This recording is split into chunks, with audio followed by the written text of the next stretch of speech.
Hi friends, welcome back to my YouTube channel. ಬನ್ನಿ ಇವತ್ತು ಎಣ್ಣೆಗಾಯಿ ಮುಳುಗಾಯಿನ ಹೇಗೆ ಮಾಡೋದು ಅಂತೇಳಿ ನೋಡೋಣ.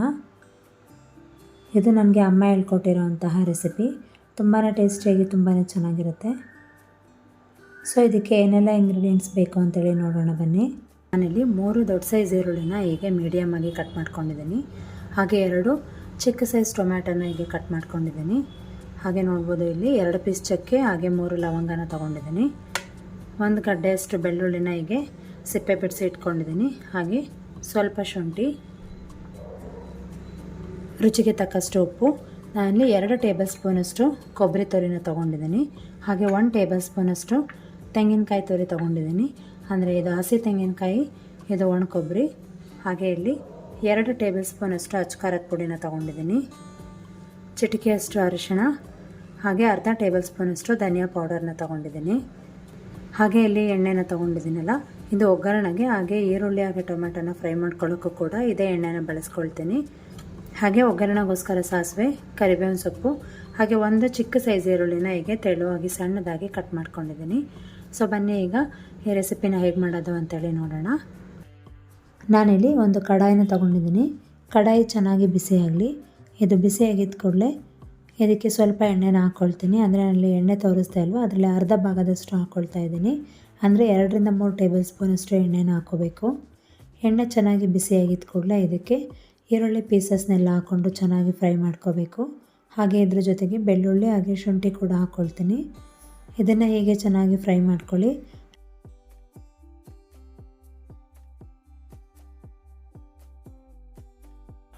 ಹಾಗೆ ಇದಕ್ಕೆ ಲವಂಗ ಹಾಗೆ ಚಕ್ಕೆನೂ ಕೂಡ ಹಾಕ್ಕೊಂಡು ಚೆನ್ನಾಗಿ ಫ್ರೈ ಮಾಡ್ಕೋಬೇಕು. ಈರುಳ್ಳಿ ಟ್ರಾನ್ಸ್ಪರೆಂಟ್ ಆಗಬೇಕು, ಅಲ್ಲಿವರೆಗೂ ಚೆನ್ನಾಗಿ ಫ್ರೈ ಮಾಡ್ಕೊಳ್ಳಿ. ಸೊ ಈರುಳ್ಳಿ ಇಷ್ಟ ಆದರೆ ಸಾಕು. ಈಗ ಕಟ್ ಮಾಡಿ ಇಟ್ಕೊಂಡಿರೋಂತಹ ಟೊಮೊಟೊನೂ ಹಾಕ್ಕೊಂಡು ಚೆನ್ನಾಗಿ ಫ್ರೈ ಮಾಡ್ಕೋಬೇಕು. ಟೊಮೊಟೊ ಸ್ವಲ್ಪ ಮೆತ್ತಗಾಗಬೇಕು, ಅಲ್ಲಿವರೆಗೂ ಚೆನ್ನಾಗಿ ಫ್ರೈ ಮಾಡ್ಕೊಳ್ಳಿ. ಸೊ ಇಷ್ಟ ಆದರೆ ಆಗುತ್ತೆ. ಸೊ ನಾನಿಲ್ಲಿ ಅರ್ಧ ಕೆಜಿಯಷ್ಟು ಮುಳುಗಾಯಿನ ತೊಗೊಂಡಿದ್ದೀನಿ. ಈ ರೀತಿಯಾಗಿ ಪುಟ್ಟದಾಗಿರುವಂತಹ ಮುಳುಗಾಯಿನ ತೊಗೊಂಡಿದ್ದೀನಿ. ತುಂಬಾ ಚೆನ್ನಾಗಿರುತ್ತೆ. ಈಗ ಈ ಬದನೆಕಾಯಿನ 2 ರಿಂದ 3 ಸಲ ಚೆನ್ನಾಗಿ ವಾಶ್ ಮಾಡ್ಕೊಂಡಿದ್ದೀನಿ. ನಂತರ ಇದನ್ನು ಬೇರೆ ಪ್ಲೇಟಿಗೆ ಟ್ರಾನ್ಸ್ಫರ್ ಮಾಡಿ ಅದೇ ಬೌಲಿಗೆ ಸ್ವಲ್ಪ ನೀರನ್ನ ಹಾಕ್ಕೊಳ್ತೀನಿ. ಹಾಗೆ ಈ ಬದನೆಕಾಯಿ ಇದೆಯಲ್ಲ, ಇದನ್ನು ತೊಟ್ಟು ಹಾಗೆ ಇಟ್ಕೋಬೇಕು. ಇದನ್ನು ಉಲ್ಟದಿಂದ ಈ ರೀತಿಯಾಗಿ ಕಟ್ ಮಾಡ್ಕೋಬೇಕು. ಕಂಪ್ಲೀಟ್ ಕಟ್ ಮಾಡೋ ಹಾಗಿಲ್ಲ, ಮುಕ್ಕಾಲು ಭಾಗದಷ್ಟು ಹೀಗೆ ಕಟ್ ಮಾಡ್ಕೊಳ್ಳಿ. ಸೊ ಹಾಗೆ ಹುಳ ಏನಾದರೂ ಇದೆಯಾ ಅಂಥೇಳಿ ಇದೇ ಟೈಮಲ್ಲಿ ನೀವು ಚೆಕ್ ಮಾಡಿಕೊಂಡು ಚೆನ್ನಾಗಿರೋ ಅಂಥದ್ದನ್ನೆಲ್ಲ ಬಳಸಬೇಕಾಗತ್ತೆ. ಸೊ ಈ ರೀತಿಯಾಗಿ ತೊಟ್ಟು ಸಮೇತ ಹಾಕೋದ್ರಿಂದ ಎಣ್ಣೆಗಾಯಿ ತುಂಬಾ ರುಚಿ ಬರುತ್ತೆ ಅಂತ ಹೇಳ್ಬೋದು. ಅಂದರೆ ಫ್ರೆಶ್ ಆಗಿರಬೇಕು ಬದನೆಕಾಯಿ. ನೀವು ತಂದಿದ್ದ ದಿನವೇ ಮಾಡಿದ್ರೆ ತುಂಬಾ ಟೇಸ್ಟಿಯಾಗಿರುತ್ತೆ. ಸೊ ಈ ರೀತಿಯಾಗಿ ನೋಡಿಕೊಂಡು ಚೆನ್ನಾಗಿದೆಯಾ ಇಲ್ವಾ ಅಂತ ಹೇಳ್ಬಿಟ್ಟು ಬಳಸಬೇಕಾಗತ್ತೆ. ಇದೇ ರೀತಿಯಾಗಿ ಎಲ್ಲ ಬದನೆಕಾಯಿನೂ ಕೂಡ ಈ ರೀತಿಯಾಗಿ ಕಟ್ ಮಾಡ್ಕೊಳ್ತೀನಿ.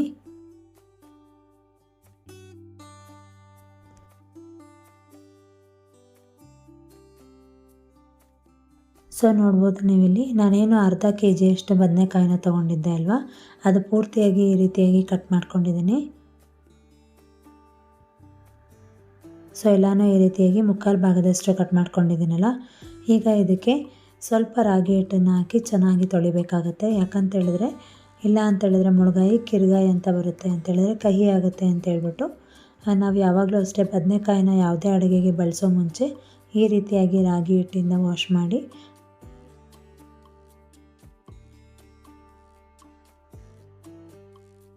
ಬಳಸಿದ್ರೆ ಚೆನ್ನಾಗಿರುತ್ತೆ. ಇಲ್ಲಾಂದರೆ ಕಹಿ ಬಂದುಬಿಡುತ್ತೆ. ಸೊ ಹಾಗಾಗಿ ಈ ರೀತಿಯಾಗಿ ಹಿಟ್ಟನ್ನು ಹಾಕಿ 1 ನಿಮಿಷ ಚೆನ್ನಾಗಿ ನೆನೆಯೋಕ್ಕೆ ಬಿಡಬೇಕು ನೀರಲ್ಲಿ, ಅಂದರೆ ರಾಗಿ ಹಿಟ್ಟಿನ ನೀರಲ್ಲೇ. ಆಮೇಲೆ ನೀಟಾಗಿ ಪ್ರತಿಯೊಂದು ಬದನೆಕಾಯಿನೂ ತೊಗೊಂಡು ಈ ರೀತಿಯಾಗಿ ವಾಶ್ ಮಾಡಿ ಮತ್ತೆ ನಾವು ಬಳಸಬೇಕಾಗತ್ತೆ. ಸೊ ಹೀಗೆ ಪ್ರತಿಯೊಂದು ಬದನೆಕಾಯಿನೂ ಕೂಡ ವಾಶ್ ಮಾಡಿದ್ಮೇಲೆ ನಾನಿಲ್ಲಿ ನೀರನ್ನ ಬದಲಾಯಿಸಿ ಮತ್ತೆ ಹೊಸ ನೀರನ್ನ ಹಾಕ್ಕೊಳ್ತೀನಿ.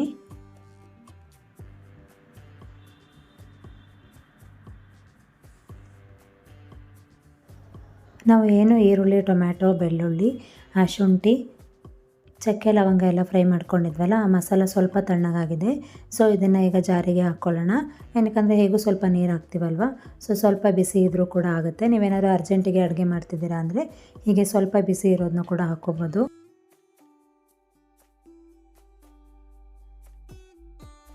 ಇದೇ ಜಾರಿಗೆ ಈಗ ಹಸಿ ತೆಂಗಿನಕಾಯಿ ತುರಿ ಹಾಗೆ ಒಣಕೊಬ್ಬರಿ, ಅಚ್ಕಾರದ ಪುಡಿ, ಧನಿಯಾ ಪುಡಿ ಹಾಗೆ ಅರಿಶಿನ ಪುಡಿ ಎಲ್ಲನೂ ಹಾಕ್ಕೊಳ್ಳೋಣ. ಹಾಗೆ ಇದಕ್ಕೆ ಸ್ವಲ್ಪ ನೀರು ಹಾಕ್ಬಿಟ್ಟು ಚೆನ್ನಾಗಿ ಒಂದು ಫೈನ್ ಪೇಸ್ಟ್ ಆಗೋವರೆಗೂ ಚೆನ್ನಾಗಿ ರುಬ್ಕೋಬೇಕಾಗತ್ತೆ. ಈಗ ಮಸಾಲ ರೆಡಿಯಾಗಿದೆ. ನಾವೇನು ಆನಿಯನ್ ಎಲ್ಲ ಫ್ರೈ ಮಾಡ್ಕೊಂಡ್ವಲ್ಲ ಅದೇ ಪ್ಯಾನಿಗೆ ಸ್ವಲ್ಪ ಎಣ್ಣೆನ ಹಾಕಿ ಚೆನ್ನಾಗಿ ಬಿಸಿ ಮಾಡ್ಕೋಬೇಕು. ಎಣ್ಣೆ ಎಲ್ಲ ಚೆನ್ನಾಗಿ ಬಿಸಿಯಾಗಿದ್ದ ಕೂಡಲೇ ಇದಕ್ಕೆ ಈಗ ಸ್ವಲ್ಪ ಸಾಸಿವೆನ ಹಾಕ್ಕೊಳ್ತೀನಿ. ಸಾಸಿವೆ ಚಟಪಟ ಅಂತ ಅಂದಿದ್ದ ಕೂಡಲೇ ಇದಕ್ಕೆ ಕರಿಬೇವಿನ ಸೊಪ್ಪು ಹಾಕ್ಕೊಳ್ಳೋಣ. ಹಾಗೆ ಇದಕ್ಕೆ ನಾನು ಕಟ್ ಮಾಡಿ ಇಟ್ಕೊಂಡಿರೋಂತಹ ಒಂದು ಈರುಳ್ಳಿನ ಇದಕ್ಕೆ ಹಾಕ್ಕೊಂಡು ಚೆನ್ನಾಗಿ ಫ್ರೈ ಮಾಡ್ಕೋಬೇಕು. ಸೊ ನಂತರ ನಾವೇನು ಬದನೆಕಾಯಿನ ಹೋಳು ಮಾಡಿ ಇಟ್ಕೊಂಡಿದ್ದೀವಲ್ಲ, ಅಂದರೆ ಭಾಗ ಮಾಡಿ ಇಟ್ಕೊಂಡಿದ್ದೀವಲ್ಲ, ಇದನ್ನು ಇದೇ ಮಸಾಲೆಗೆ ಡಿಪ್ ಮಾಡಿಬಿಟ್ಟು ಇದನ್ನು ಡೈರೆಕ್ಟಾಗಿ ಒಗ್ಗರಣೆಗೆ ಹಾಕುವಂಥದ್ದು. ಇದೇ ರೆಸಿಪಿದು ಮೇನ್ ಪಾರ್ಟ್ ಅಂತ ಹೇಳ್ಬೋದು. ಸೊ ಎಲ್ಲ ಬದನೆಕಾಯಿನೂ ಅಷ್ಟೇ ಇದೇ ರೀತಿಯಾಗಿ ನಾವು ಹೇಗೂ ಭಾಗ ಮಾಡಿರ್ತೀವಲ್ಲ ಅದರೊಳಗೆ ಕಂಪ್ಲೀಟಾಗಿ ಮಸಾಲೆನ ತುಂಬಿಟ್ಟು ಆ ಒಗ್ಗರಣೆ ಬಾಣಲಿಗೆ ಹಾಕಬೇಕಾಗತ್ತೆ. ಇದೇ ರೀತಿ ಎಲ್ಲ ಬದನೆಕಾಯಿನೂ ಕೂಡ ಈ ಬಾಣಲಿಗೆ ಹಾಕ್ಕೊಳ್ಳೋಣ. ಸೊ ನಂತರ ಇದನ್ನು ಇದೇ ರೀತಿಯಾಗಿ ಏನೂ ಕೂಡ ಅಲುಗಾಡಿಸ್ದಲೇ 1 ನಿಮಿಷ ಇದೇ ರೀತಿಯಾಗಿ ಕುಕ್ ಆಗೋಕ್ಕೆ ಬಿಡಬೇಕು.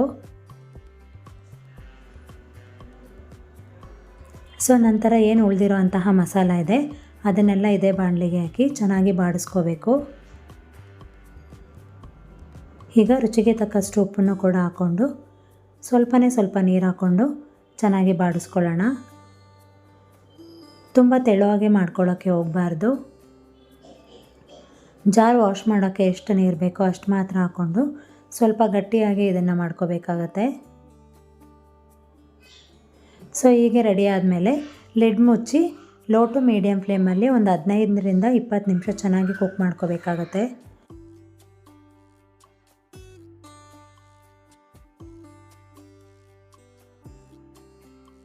ಈಗ 20 ಮಿನಿಟ್ಸ್ ಕೂಡ ಆಗಿದೆ. ನೋಡ್ಬೋದು ಎಷ್ಟು ಚೆನ್ನಾಗಿ ಕಾಣ್ತಿದೆ ಅಂಥೇಳಿ. ನೋಡೋಕ್ಕೆ ತುಂಬಾ ಚೆನ್ನಾಗಿದೆ, ಟೇಸ್ಟು ಕೂಡ ಅಷ್ಟೇ ಚೆನ್ನಾಗಿರುತ್ತೆ ಅಂತ ಹೇಳ್ಬೋದು. ಸೊ ಈಗ ಫ್ಲೇಮ್ನ ಆಫ್ ಮಾಡ್ಕೊಳ್ಳೋಣ.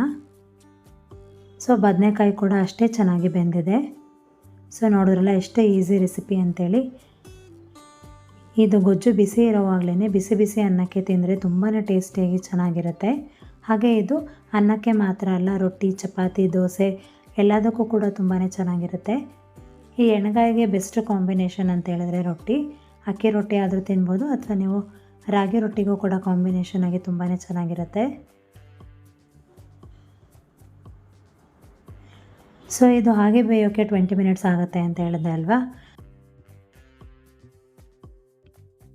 ಬಾಣಲಿಲೇ ಅಲ್ದಲೆ ಕುಕ್ಕರಲ್ಲೂ ಕೂಡ ಮಾಡ್ಕೋಬೋದು. ಜಸ್ಟ್ ಒಂದು ವಿಷಲ್ನ ಹೊಡಿಸ್ಬಿಟ್ಟು ಪೂರ್ತಿ ಕಂಪ್ಲೀಟಾಗಿ ಪ್ರೆಷರ್ ತೆಗೆದು ಕೂಡ ನೀವು ಅರ್ಜೆಂಟ್ ಇದ್ದರೆ ಮಾಡ್ಕೋಬೋದು. ಸೊ ನೋಡಿದ್ರಲ್ಲ ಎಷ್ಟು ಈಸಿ ಅಂಥೇಳಿ. ನಿಮ್ಮೆಲ್ಲರಿಗೂ ಈ ರೆಸಿಪಿ ಇಷ್ಟ ಆಗಿದೆ ಅಂತ ಅಂದ್ಕೊಂಡಿದ್ದೀನಿ. ನಿಮಗೆ ಏನಾದರೂ ಈ ರೆಸಿಪಿ ಇಷ್ಟ ಆಗಿದರೆ ಈ ವಿಡಿಯೋಗೆ ಒಂದು ಲೈಕ್ ಕೊಡಿ. ಹಾಗೆ ನಿಮ್ಮ ಫ್ರೆಂಡ್ಸ್ ಆ್ಯಂಡ್ ಫ್ಯಾಮಿಲಿ ಮೆಂಬರ್ಸ್ ಜೊತೆ ಕೂಡ ಶೇರ್ ಮಾಡ್ಕೊಳ್ಳಿ. Thank you for watching this video. ನಾನು ನಿಮಗೆ ನೆಕ್ಸ್ಟ್ ವಿಡಿಯೋ ಜೊತೆ ಮತ್ತೆ ಸಿಗ್ತೀನಿ. ಅಲ್ಲಿವರೆಗೂ ನಮಸ್ಕಾರ. Take care.